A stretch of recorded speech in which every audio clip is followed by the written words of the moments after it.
யோகா என்பது உடல், மனம் மற்றும் ஆன்மா ஆகியவற்றுக்கிடையில் ஒற்றுமையை வளர்க்கும் ஒரு புராதன பயிற்சியாகும்.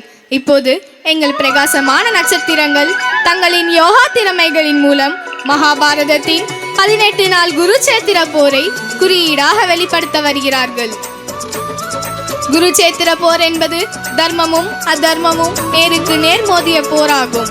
ஒரு புறம் தர்மத்தை காக்கும் பாண்டவர்கள், மற்றொரு புறம் அதர்மத்தை செய்த கௌரவர்கள். குருச்சேத்திர போர் வெற்றி முக்கியமல்ல, தர்மமே முக்கியம் என்று உணர்த்துகிறது.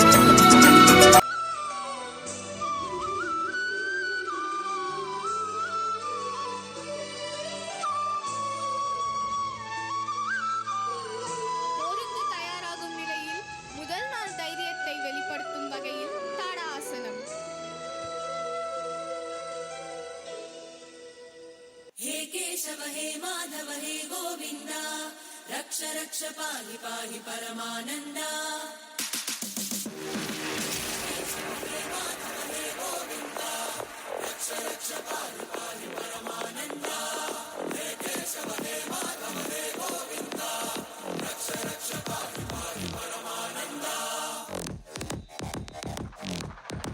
இரண்டாம் நாள் சக்தியை வெளிப்படுத்திய பலத்தை காட்ட வீரபத்ராசனம்.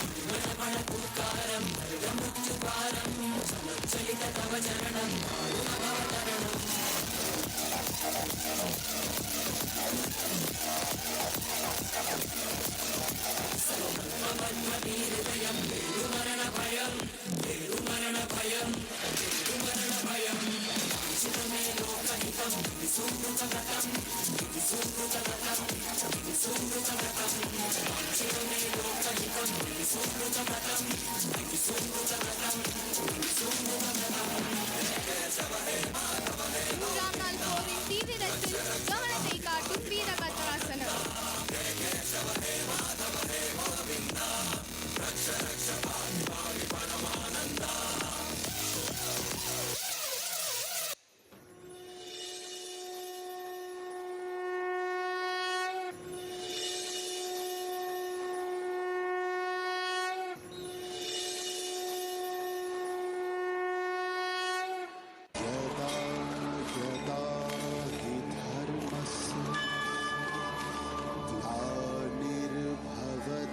நான்காம் நாள் பீமனின் தாக்குதலை குறிக்கும் வகையில் உடல் சக்தியை வெளிப்படுத்தும் முக்கட்டாசனம்.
அடையாளமாக அபிமன்யு வீரத்தன்மையை வெளிப்படுத்தும் நௌகாசனம்.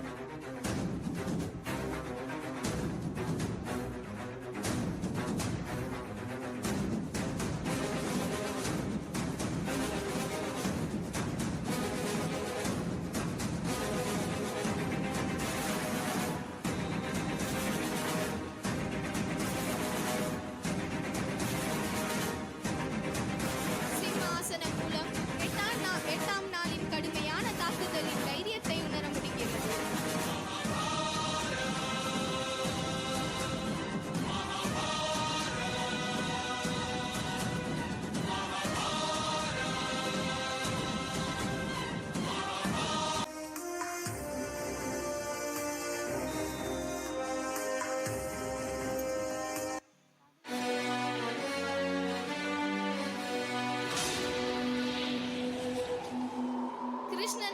கிருஷ்ணனின் கோபத்தை காட்டும் வகையில் அர்த்தமற்ற வித்தியாசம்.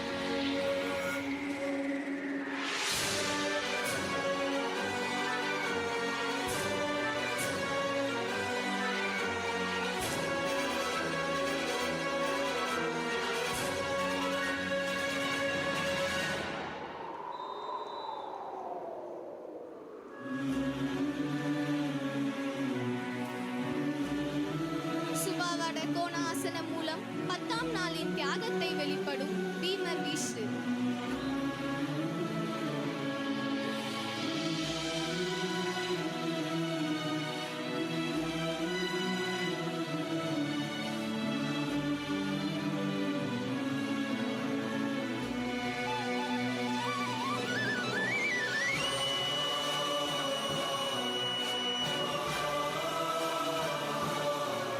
பனிரெண்டாம் நாள் தியானம் மூலம் அபிமன்யுவின் பதத்தை வெளிப்படுத்தும் தியாகம்.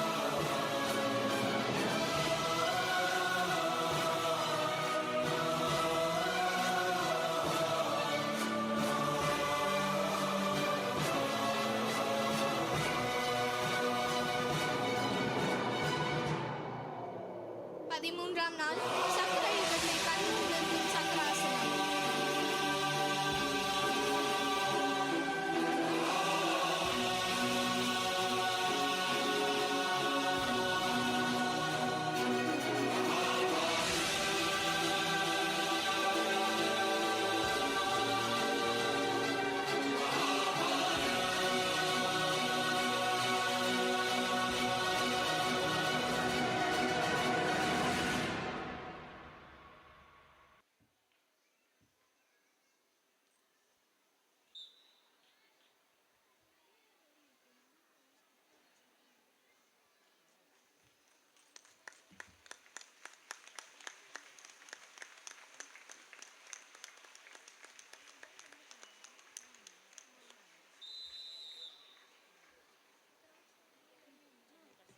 பதினெட்டாம் நாள் துரியோதனின் வீழ்ச்சியை வெளிப்படுத்தும் அழிவை குறிக்கும் பிரம்மாஞ்சலி. சகோதர சகோதரிகளே, உங்கள் அற்புதமான விருந்துக்காக மிக்க நன்றி. உங்களின் வெளிப்பாடு 18 நாள் போர் வீரர்களின் மனநிலையை நேரில் காண்பது போல் எங்கள் கண்முன் உயிர் பெற்றது.